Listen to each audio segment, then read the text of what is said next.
Welcome to the hunt.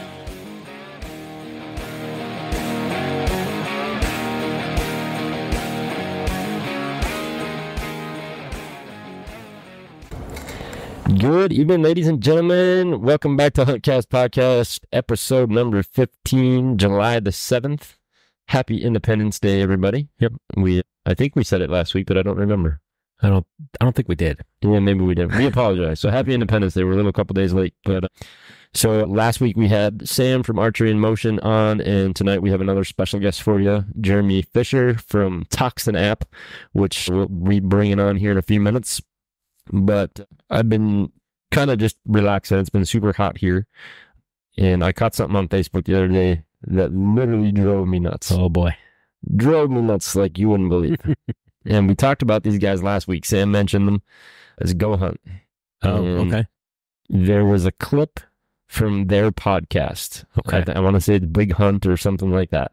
I've never seen their podcast. I've never watched it, seen it. This was just a clip, and now I'm going to go in, but I wanted to bring this up because we're going to talk about this in depth next week. Okay. But I wanted to bring it up because this comment that, I can't think of the gentleman's name, but he's skinnier than me. And that's hard to do, by the way. Okay. He's a little bit taller than me, too. So that's even harder to do. Yeah. To be that skinny and that tall. Okay. But we're talking about rifle cartridges. Okay. And he went on this spiel about a 6.5 Creedmoor, about guys that are wimps or they're too skinny and they can't handle recoil. And the whole time he mentions this whole skinny comment, and I'm like, dude, you 6.5 might knock you right over. Yeah. But so we're going to talk about that. We're going to dive, and I'm going to go watch that episode, and we're going to talk about this next week. All right. But, I'll watch it myself. Yeah. So we don't want to get too far into it until we see everything. Yeah. Because I got to see how the comment came about. But it aggravated me. So that seems to be the deal with the 6.5. Oh yeah. For Western guys hate the 6.5. Yep. It's all the guys from the East heading out west that use the 6.5. They hate it. It's a love-hate thing. Right. So some guys love it. Some guys absolutely love it. And we can delve very far into it because I have a 6.5 in the safe that Maria shoots for deer. So we can get into that. And therein lies the problem. Right. Your wife shoots it. Yep, exactly. But we'll save that for next week. I will say he does have longer hair than she does. So okay. And you know how I am about hair, man. That's you're a guy. It's got to be high and tight. Okay. Well. So, but anyway, so without further ado, Jeremy and his wife Rebecca were out at Archery Fest, and these guys run an app called Toxon, Toxon, and does a phenomenal job. He's always on social media, always Facebook, Instagram, YouTube. The app is super cool. Yep. We have the shop listed on there. They put the shoot on there. So without further ado, please welcome Jeremy Fisher from Toxon App. Yes. Welcome, Jeremy. Hey, guys. How we doing? Not bad, man. I hope everything's better now that you're back from PA and back home and getting ready for deer season. Yeah. Where did June go? I mean, we're 7 days into July already. Yeah. And I just don't know. I feel like I'm way behind on things for getting ready for deer hunting, but truth be told, I'm not a great deer hunter anyway. So at least I have an excuse this year. So there you go. Yeah. Nice. Okay. So you and I met via telephone when I found the app through Inside Archery. Yeah. So give us the background. Where did the app come from? Why did the app come about? Give us that info. Yeah. So pre-COVID, I kind of noticed that I'm from Wisconsin, and we have a lot of pro shops, clubs in the area. And I just kind of noticed that a lot of our clubs was having a hard time getting people, to attend their events. It just seemed like everybody that I would talk to, the numbers kept declining. We kept losing potential shooters, members. It was kind of struggling. And I had this fervent belief that once we lose our clubs, we won't get them back. Yeah. Yeah. I just think it's going to be a very tough sell, because I think the outdoor sports on social media especially have a very poor outlook. People don't view us in a positive way. Right. Yep. So, and I can go a long time on that, to be honest with you, but so I kind of came up with this idea. When I would talk with folks, I actually owned a small pro shop at the time, called it Badger State Adventures. It was just a little archery shop, did some fishing gear. We're in the heart of the north up here, so we did a lot of musky stuff. But so archery is my true passion. And I just kind of noticed that it was really struggling getting people to attend our pro shops and attend these club events. And the opportunity that I had from having the shop was getting to visit with archers, that specific demographic. Yeah. And the majority of people that I would talk with was like, oh man, I forgot about that event. Mm-hmm. Or I end up getting busy and didn't make it, that kind of a deal. So to me, the most important thing was staying relevant, staying on the front burner, people remembering that our clubs have an event that's coming up weekend or in 2 weeks or whatever, or the pro shop is hosting an event, like a guest speaker or, certain sales and stuff. And I figured because social media has its algorithms, we'll say, it doesn't do our clubs or our pro shops any favors. Right. At all. So the best way I figured was, man, create an app. Let's just figure out a way to connect those dots a lot easier. Get people to know about an event. Get people to know about the upcoming special that the pro shop is hosting, or this event that the club is going to host, and just have a reminder and get them there. That was the biggest deal. Yeah. So COVID came along. It was kind of a shot to the arm, in the archery industry. People found archery again. People found archery for the first time. I mean, of course, guys like us, archery has always been there for us. Right. So I just figured it was a really, really good time as far as an idea that I had, and it just kind of extended it from there. So Nice. So obviously it's a free app, correct? That's absolutely correct. Yeah. So it's free to our end user, free for our clubs and pro shops. Okay. Really what I'm trying to do is connect the dots. Awesome. Awesome. No, and obviously we've used it, and you had our event on there, and you guys came out. So we know people. I know you talked with High Mountain Archery, which is one of our local clubs, with Dennis. And I know I've actually seen the High Mountain on there now, because I go on there quite frequently to check things out. But yeah, so I'm trying to think of the word I'm looking for. So, and when we catch the opportunity to come out and hang out with you guys at Archery Fest, I've never been to Pennsylvania. I thought it was a neat opportunity, get the chance to, spread the word about, this little business that I created, but more importantly, try to get, archery to grow in another area. Yep. And getting to see someone like a group like Dennis had there with High Mountain really excited me, because that's a club to me that has it on the forefront of, we need to continue growth. Yeah. And getting people to know about our club. And it's not just shooting archery. There is a myriad of things that clubs do. Oh, sure. It's not just shooting. Yep. So, and honestly, those clubs are a direct link to our youth to continue the sport of archery. Yeah, absolutely. So seeing guys like Dennis out there and their crew, I got the chance to visit with a few of those guys, and what a great group. That to me, that excites me to see a club being that proactive and being that, hey, we want to grow our group, and they're not running a business.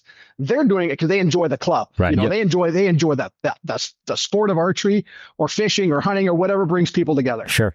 Absolutely. Yeah. And like you said, the coolest thing I think is the fact that you can be anywhere. You can be on vacation. And so it's funny to bring this up. So this past week, Wednesday, as a matter of fact, gentleman came in from Florida. Now, we're in northeastern Pennsylvania. I obviously don't advertise in Florida, but his daughter lives up here, and he has your app. They're up here for a month. So he opened the app closest to where, see who's closest to where his daughter's at. Yeah. Brought his bows with him, and he came in and shot Wednesday. He's like, I'll be back next week. I'm here for a month. I'm like, hey, great. So it definitely works, so for the people that are using it, and it's not just. That absolutely makes my day. Well, that's good. I didn't want to spoil the news before we were, on there, but no, so that was super cool. So he's a big outdoor shooter, obviously being in Florida, and he said he's an hour north of Orlando. And he showed me pictures. So the townhomes or condos or wherever it is that him and his wife live. Yeah. They have two gorgeous outdoor ranges. Like it might go up against like the Yankton Center. Wow. That's how nice these outdoor ranges are. Cool. And he's like, we have two of them. And I said, so it's like in his backyard? Yeah. You walk down the street. What? He just walks like down the sidewalk with his bow. Nice. That'd be rough. Right. Yeah. So shucks, I had to walk a block to go shoot my bow. Yeah. But so I asked them, obviously a lot of folks retire or winter in Florida. Right. And, he's not a spring chicken. I would put probably in his late 60s, early 70s. And he's shooting a elite verdict in a Gen 1 PRX.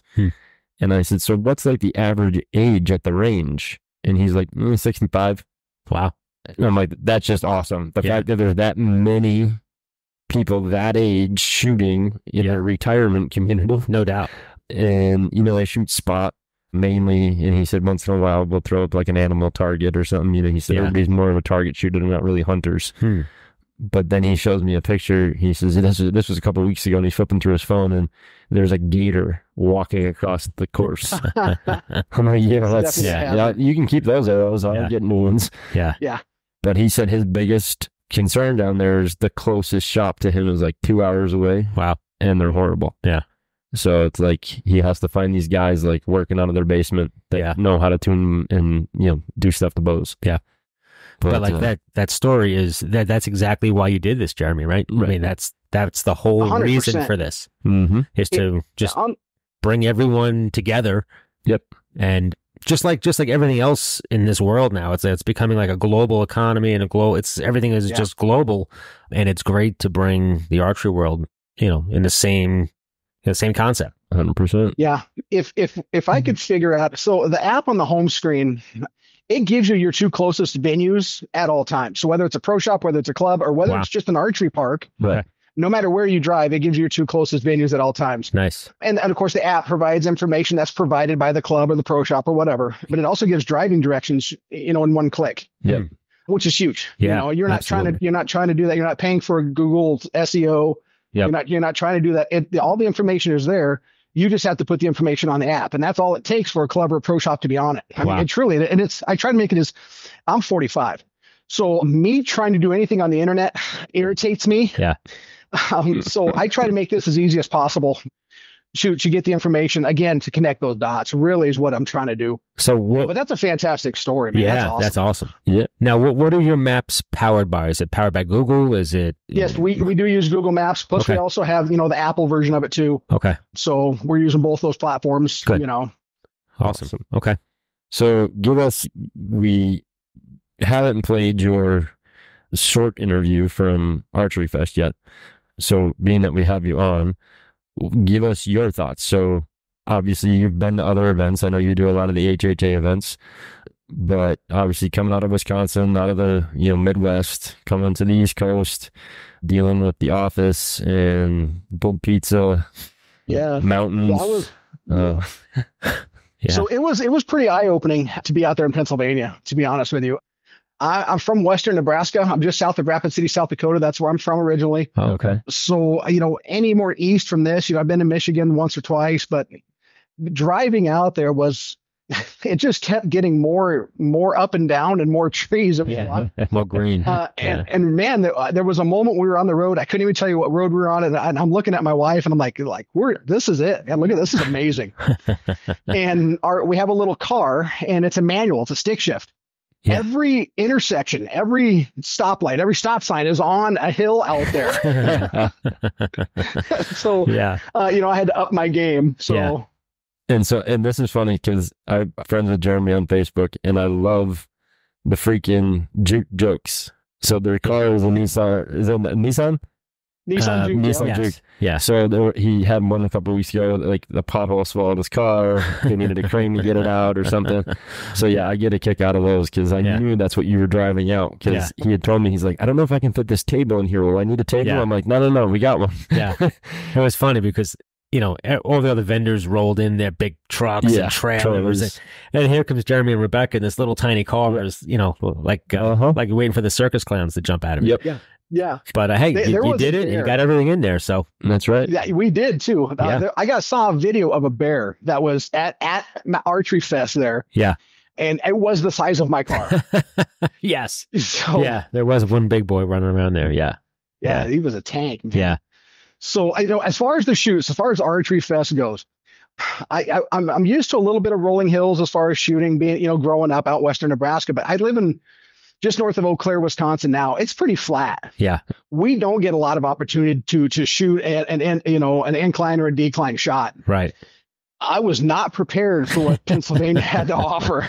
Yeah. I mean, you rode the chairlift up to the top of the hill for quite a while. It was like 10 minutes, man. Yeah. So the key there is that you have to remember, so in the summertime, because there's no snow, the lifts have to be run at a certain speed. Yeah. So normally in the wintertime, it only takes about 7 minutes to get up there. Right. Summertime, because like you have to like slowly get off the lift because there's nothing for you to go out on. Yeah. It becomes like a 12 to 15 minute ride. Yeah. Because of the speed. So that's the only reason it took that long. Yeah.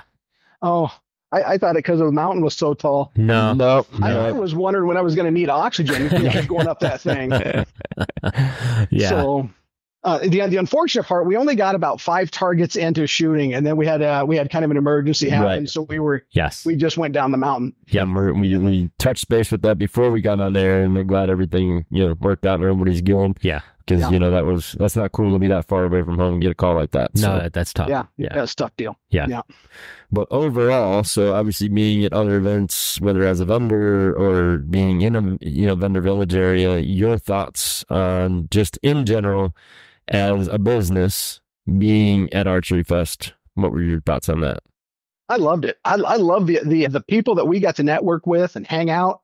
The way it's designed, Archery Fest, you're really kind of bringing people into the front, and they work all the way through Vendor Village, and the layout is just fantastic. Yeah. The scenery is fantastic. The folks are fantastic. Awesome. It was a sweet setup. Like, Okay. honestly, that was one of the largest events I've ever been to. Okay. Cool. That's good to so hear. I was pretty intimidated, So we just kind of went with it. Yeah. No, we've been there you did before. a great Right? job. It was good. It was good. Yeah. And that's, I know a lot of people downloaded the app after the fact. Jeremy gave me a nice little coaster with the Toxon logo that sits right on my desk, right next to the register for my Red Bulls.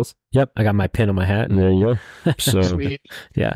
but yeah, so now shooting wise, do you bow hunt a lot or do you guys gun hunt a lot because of where you're So at? we kind of do both. So my wife just got into archery a couple years ago. Oh, now should be about her 3rd year now, I reckon. Nice. Okay. And so she kind of gets the good stands, and she gets the good food plot. She gets everything good. Yeah.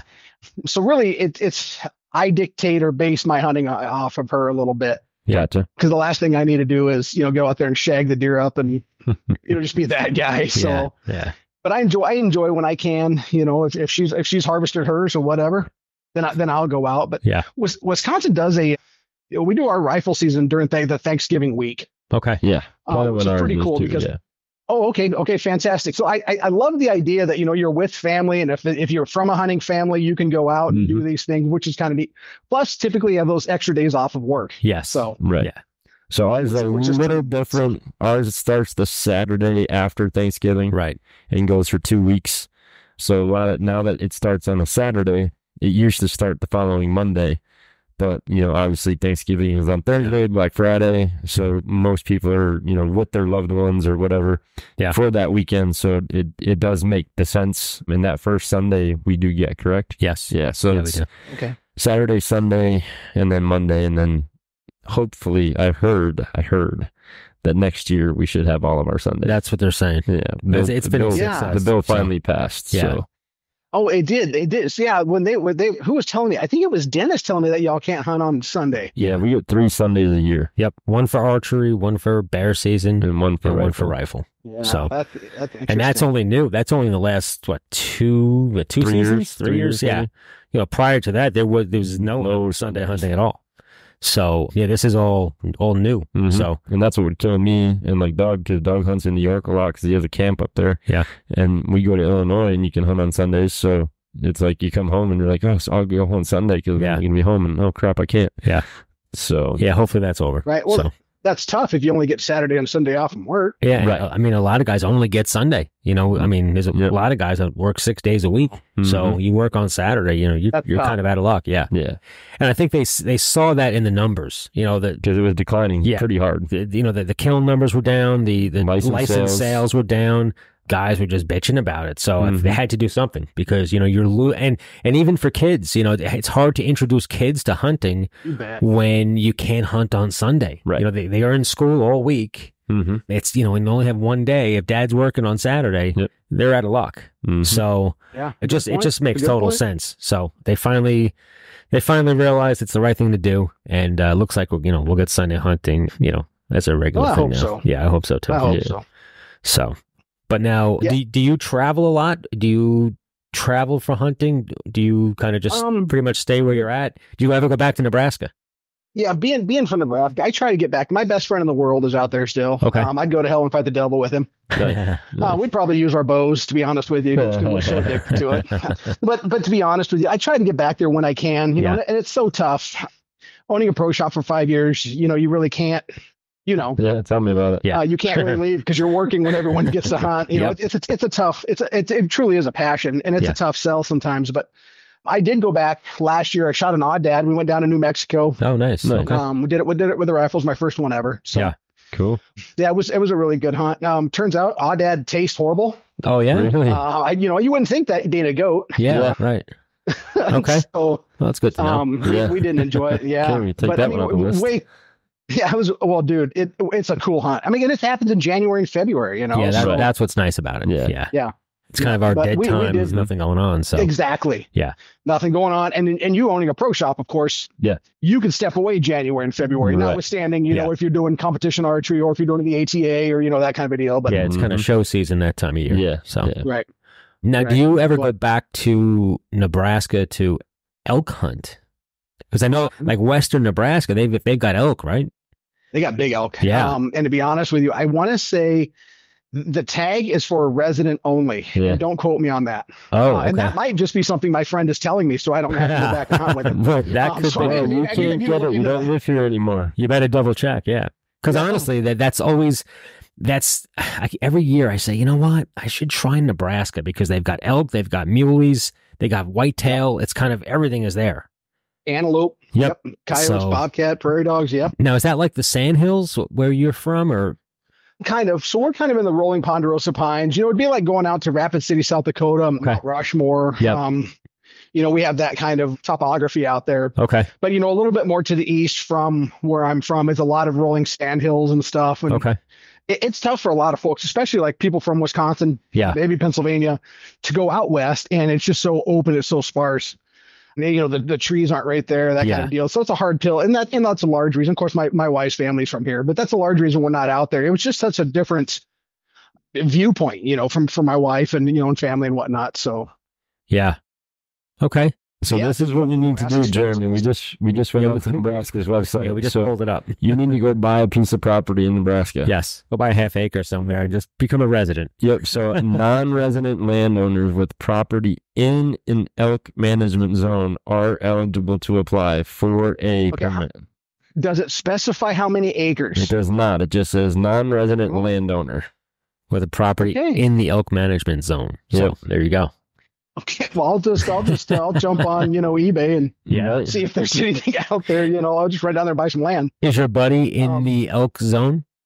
Yes, he absolutely is. Okay. And at one time, he actually held the number 2 elk in Nebraska. Wow, nice. So there's some good ones out there. Yes, that's what I've heard. It's a great state, man. I mean, it really is. But that's like Pennsylvania's elk. I mean, it's very similar in the way everything was done out there is what was done here. And like Kentucky's the same way. If you've ever seen a Pennsylvania elk and then went out to Colorado and looked at an elk, you'd be like, that's not an elk. Yeah. Right. But we're shooting 400-inch elk here. So Pennsylvania holds the number 6 biggest bull kill in the world. Whoa.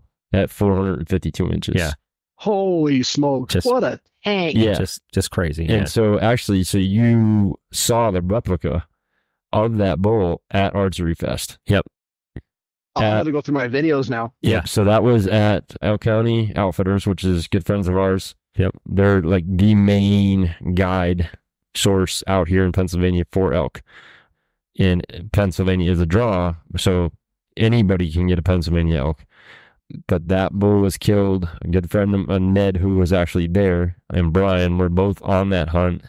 And they got the replica skull done. Yeah. And that was what was sitting there in their booth. Yeah. 450. Yeah. Crazy. Yeah. That's so much. I mean, you have a better chance of hitting the Powerball Yeah. than drawing one of those tags, honestly. Right. I think there's only like 3 or 5 archery tags. I think it's a single digit number. Yeah, oh yeah. So there's 140 total tags given in the state of Pennsylvania each, well, for this year anyway. And so many are antlerless and so many are antlered. Yeah. But archery, now I have 5 bonus points already for archery. And I want to say there's 8 tags. Okay. For general season rifle, there's more, and I have 22 bonus points. Okay. And have yet to be drawn. So that's how bad that is. Yeah. Wow. Yeah, I've literally been putting in, so the only opened archery 5 years ago. Yep. General elk has been, this is the 22nd year, and I've been putting in since day one. Yeah. And have yet to get picked. Yeah. And there's guys like I know that have put in their first time and get drawn. Yes. And at last year, a guy that's friends with a friend of mine got drawn for archery, and you can use a crossbow in the state of Pennsylvania. We got him set up with a Raven, with the Garmin sight on it, like the works. One of the guides called me and said, "You need to come out here and talk to this guy." I'm like, "Why?"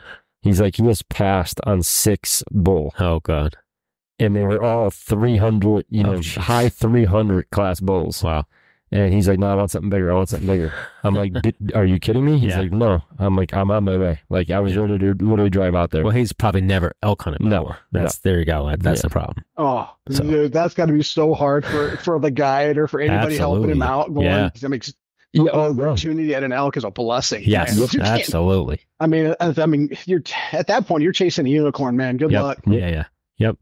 So now, aside from Toxon, what do you guys do? Do you still have the pro shop? Not have the pro shop? So we actually shut the pro shop down at the end of October last year. I'm in a small town of about, we'll say 550 people. Okay. And, of course, through COVID and all of that stuff, we just kind of figured that I couldn't dedicate time to running an app and running a pro shop. Yeah. And everything else that I was working on. So something had to give. Mm-hmm. When I looked at the 2 platforms, I said, I love my pro shop. I love my customers. I love archery. Locally, I love to see it grow. But I have a better chance of a financial gain and to really make an impact on the sport of archery with this app. Okay. Yeah. So we made a very tough decision at the end of last year to close this shop. Okay. And to be honest with you, it was tough. I still have a lot of people that message me. You know how it is, man. You develop a friendship with some of these shooters. Mm-hmm. Yeah. And it's just one of those things. I love working on bows. Plus, I sold a lot of bows, and I want to be able to be the guy to have them. I want to be the guy where, like, hey, man, I went out and shot my biggest deer because you teched my bow or because you helped me. Yeah. That's just something about that's fantastic. Oh, absolutely. 100%. But we kind of felt we could really make a major impact on the sport of archery and really help out our clubs, and not just our clubs. When I say our clubs, Wisconsin, but I mean, some clubs in Florida, clubs in Pennsylvania, and just try to really help connect those dots and get people to know about these events. Yeah. So that's that. Yeah. So did you sell the shop, or you just kind of closed it up and walked away? Well, so what we end up doing, we end up selling a house that we lived in. Our son moved out. He's 22 years old. He's out trying to conquer the world. So we had a 4-bedroom house with a little bit of land and a shed. And when the market was high, we're like, let's sell that. Yep. And we end up closing the shop, but we end up building a house on the back side of the shop. Okay. So we took that money, we put it into the app, did some remodeling with the shop here, that kind of deal, and really just tried moving those chess pieces to really help us gain advantage on that app. Yeah. Awesome. Sweet. I have a question for you. So my son is 22. I can't get him out of his damn bedroom. How'd you get him out of the house? Yeah. Well, so I used the technique my parents used, and it was, they let me know fervently and for a long time that when I turn 18, I'm leaving. So there were no surprises. There was no expectation was at 18 or so, you're moving out. Yeah. You better be ready for it. Yeah. So he actually has a little apartment here in town, so he's pretty close to us. We get to see him periodically, but he has nothing to do with archery. He has nothing to do with the outdoors. Okay. So which makes it tough, to hang out with, what do we talk about? I'm in the same boat. My son has nothing to do with any of the stuff that I love. So, but yeah, I'm just curious because most 22-year-olds that I know are, in the same house that they grew up in, then I can't get them out. So I can go a long way on this part. I think it's a lot harder for them to go out and find their happiness when everything is so expensive. Absolutely. And the wages are where they're at. No doubt. I don't a can of worms I don't think that we need to open up, because I think everybody out there is having the same issue. Absolutely. Right. But I can totally, man, if I could move back home with my mom, I can put up with her. Oh man, no kidding. Yeah. And honestly, I mean, I love my mother, and you got to meet my mother up at Archery Fest. I could not move back into my parents' house. If you said, I'll give you $100 million, I'll still couldn't do it. Just not my thing. I didn't leave right at 18, but it was like, yeah, I'm done. I'm yeah.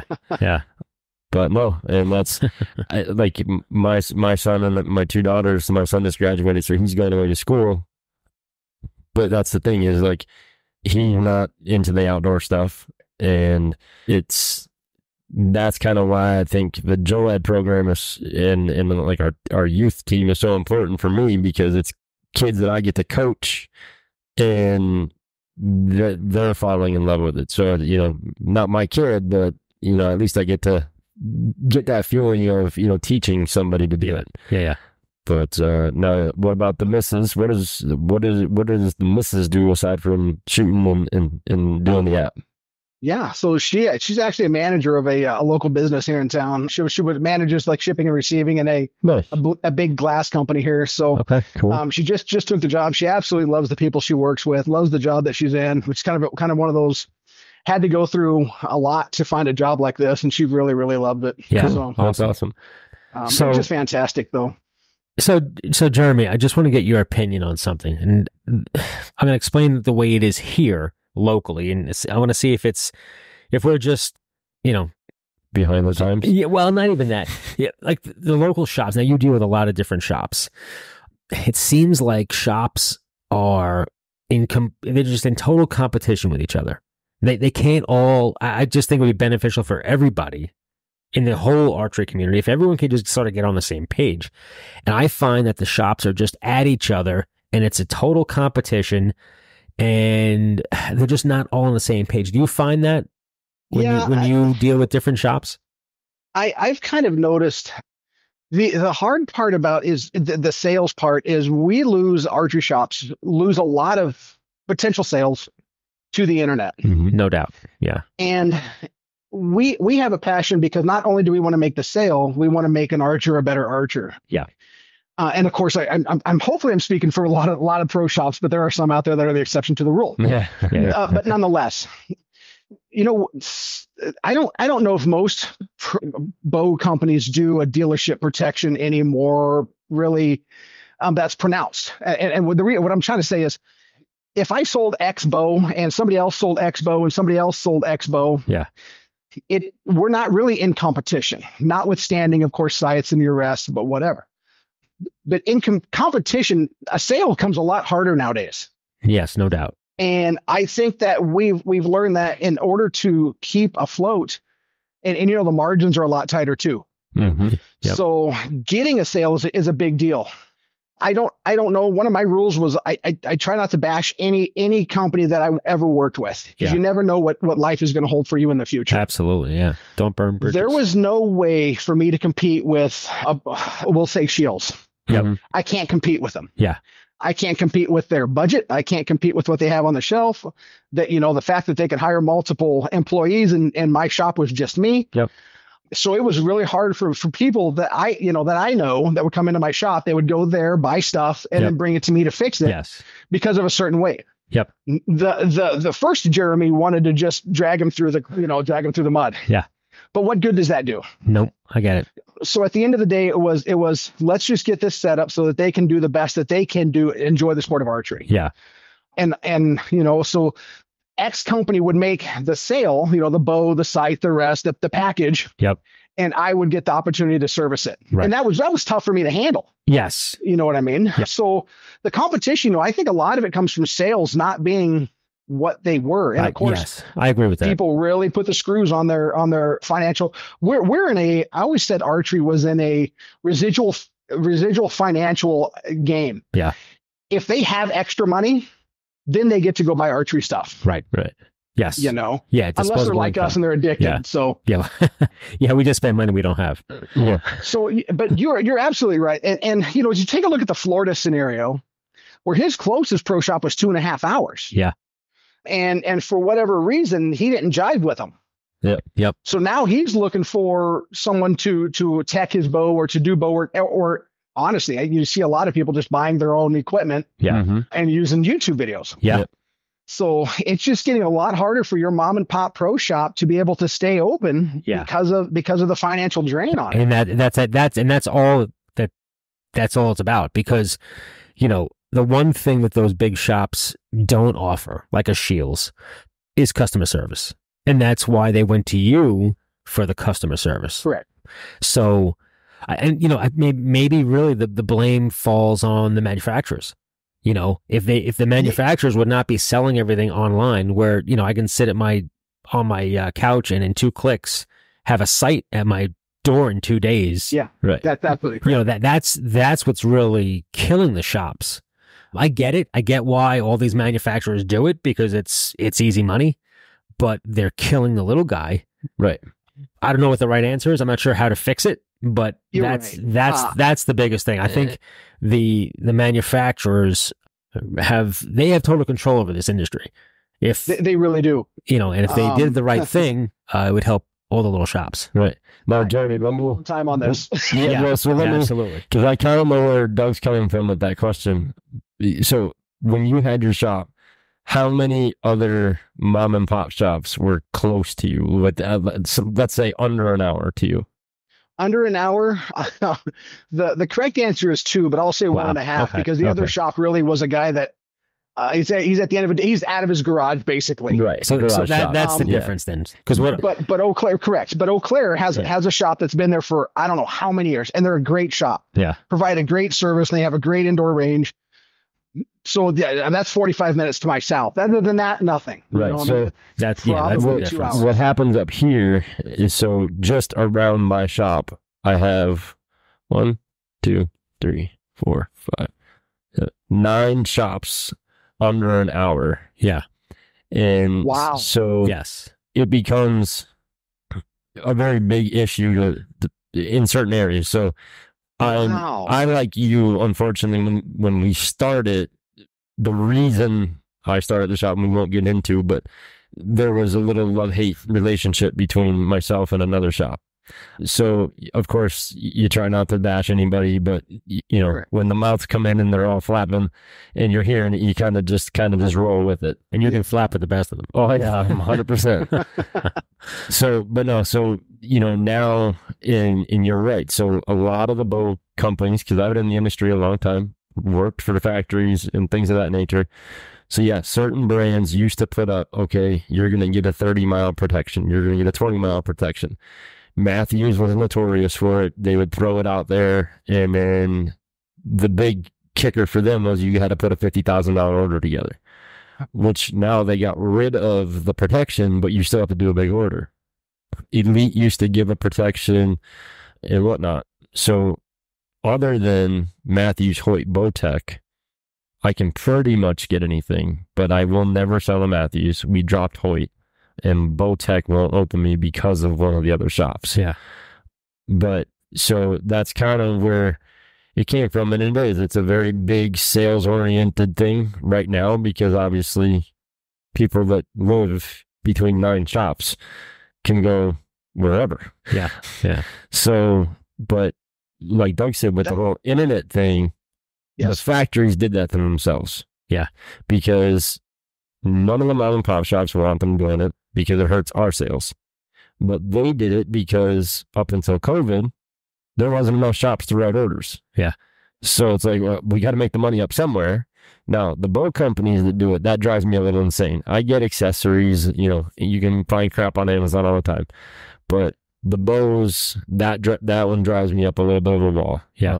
You know, unless we're getting credit for the bows, you know, the bow manufacturers should not be selling to the consumer. Yeah. Not many do, right? Who does? I think just about, with the exception of a few, I think everybody. Really? Yeah.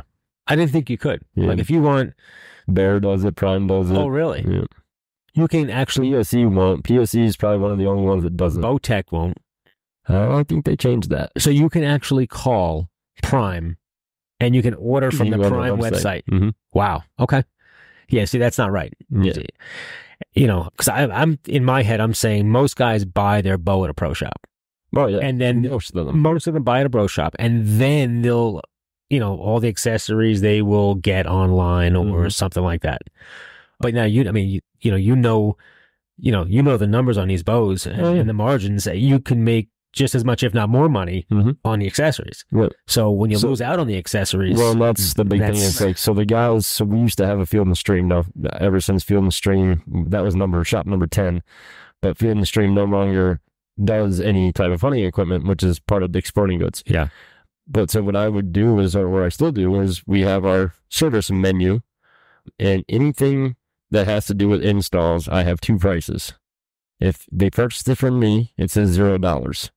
If they purchased it elsewhere and brought it to me for me to do it, you know, I charge more, you know, and that's where I'm making up that margin, because now that's just cash money that has no inventory attached to it. Yeah. But yeah, so no, I mean, I think every area of the country, like for you, you know, you still had competition, quote unquote. Yep. But it was only a few shops. Yeah.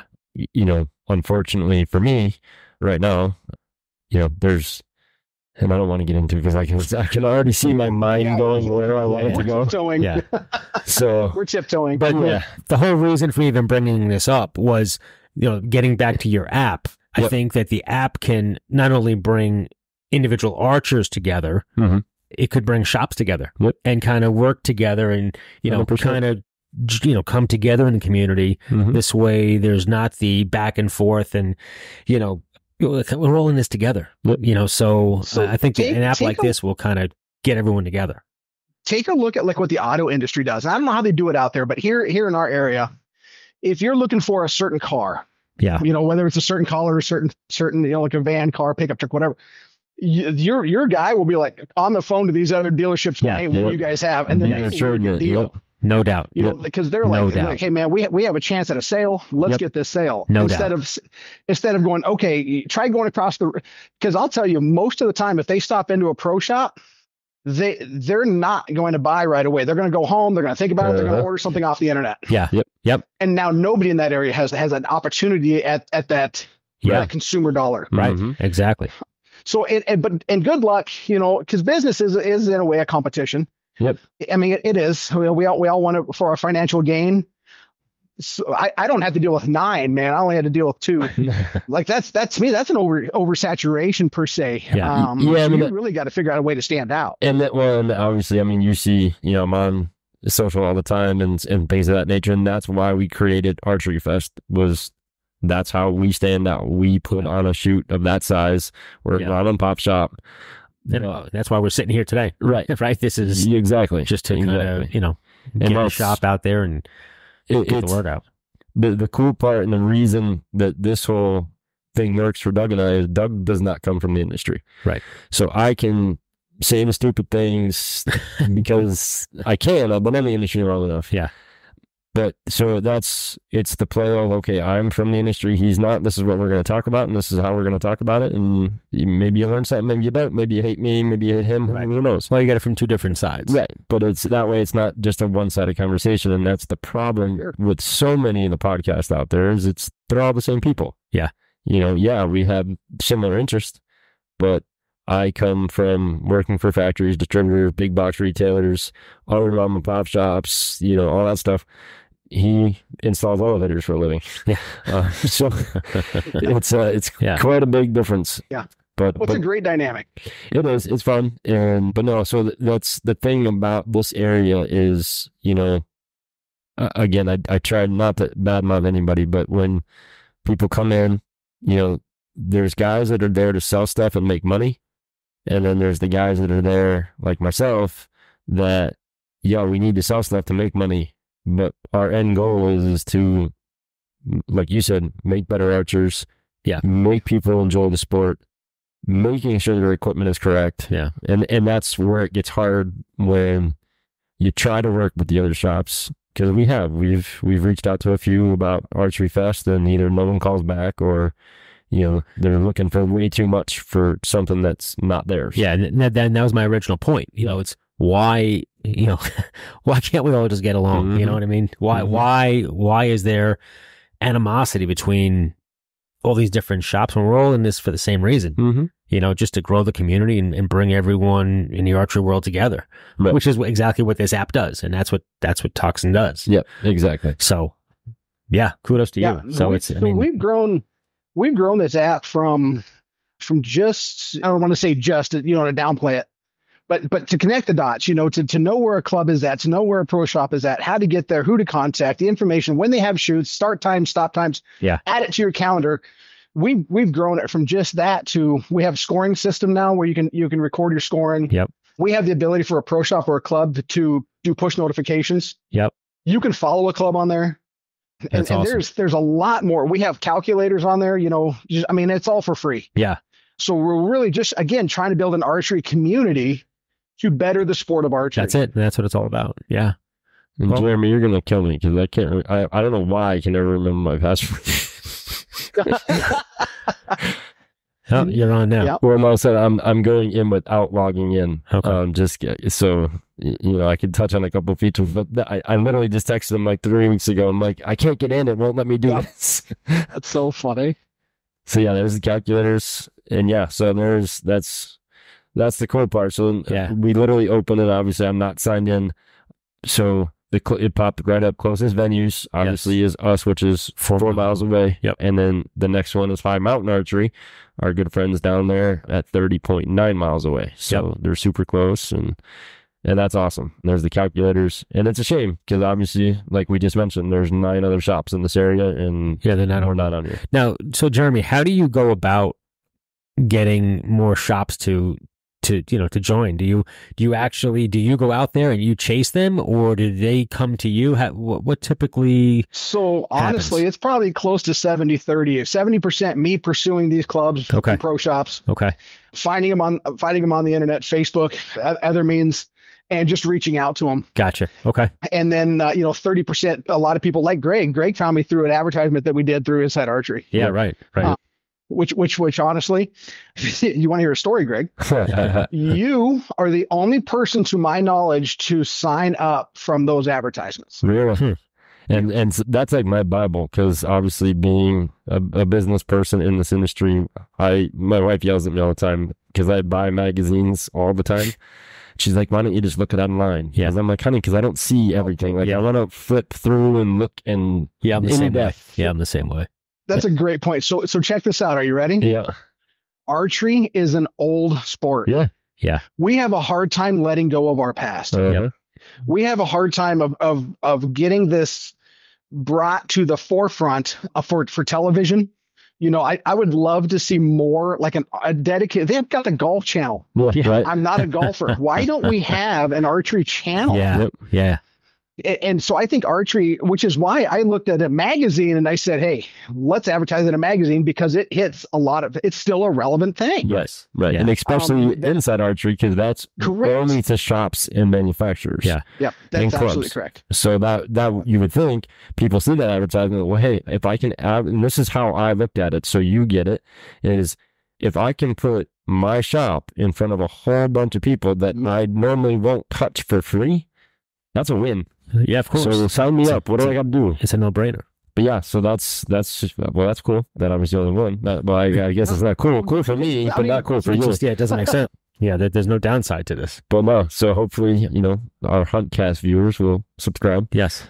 Because it is free, and don't forget your password, because then you have to pass an email Jeremy. It makes it a little difficult, yeah. Yeah. So so it's really, at the end of the day, the Toxon app is just trying to keep our clubs and pro shops relevant to an end user, to that next generation of archer who's going to use an app. Yeah. Yep.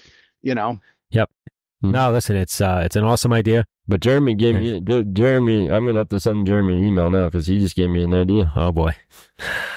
That makes one good ideas. Yeah. Usually means a lot of work for me. No, that's nothing to do with us. No, this is just something Jeremy just said. Okay. And I just happen to know a few people that might be able to make something happen. Okay. All right, good. So I'll get you an email this weekend, or this week. because I liked what you thought, and that's pretty easy to do as far as I know. So, Yeah. But, well, man, we appreciate you jumping on with us. Yeah. And for those of you, again, it's Toxon, Toxon. Check them out on their website, on the app, download it, Google, Android, Apple, whatever you got, you can get it. Yep. It's free. Get subscribed. You'll be able to check out our clubs, all the events, all the shops in your area, or if you're traveling. Jeremy and Rebecca do an awesome job with it. Make sure you follow them over on Facebook and Instagram. What else am I missing as advertising or for you, Jeremy? Yeah, no, that's about it. If you guys have questions, man, reach out to me. I try to be as absolutely available as I can. Yep. Okay. And like you said, if you haven't checked it out yet, at least check it out. Yeah, absolutely. That's the least you can do. It's free. So just check it out. It's easy to use. And like I said, we literally just opened it on my phone. I wasn't signed into my account. And it literally brought up the closest club and shop that are registered, which not unfortunately is our shop and then our friends at High Mountain. Yep.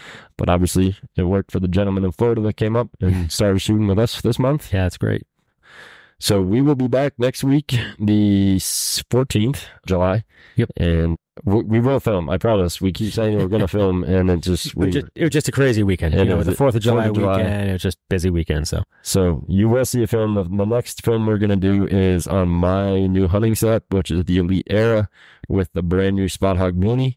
If you want to see something, or if you would like to be in on the conversation that we're going to have next week about the 6.5 Creedmoor cartridge, please shoot us an email at huntcastpodcast@gmail.com. Check us out on YouTube, Spotify, iHeart, Pandora, Google Podcasts. The only place we are still not on is Apple. I don't like Apple, so this is just making it worse for them. But again, Jeremy, we thank you for joining us, and go check out Toxon, guys. Yes. Until next week. Appreciate it, guys. Absolutely. Great talking to you, Jeremy. Until next week, we're Greg. I'm Greg. That's Doug. Yep. And we are Huntcast Podcast. We'll talk to you next week. See you.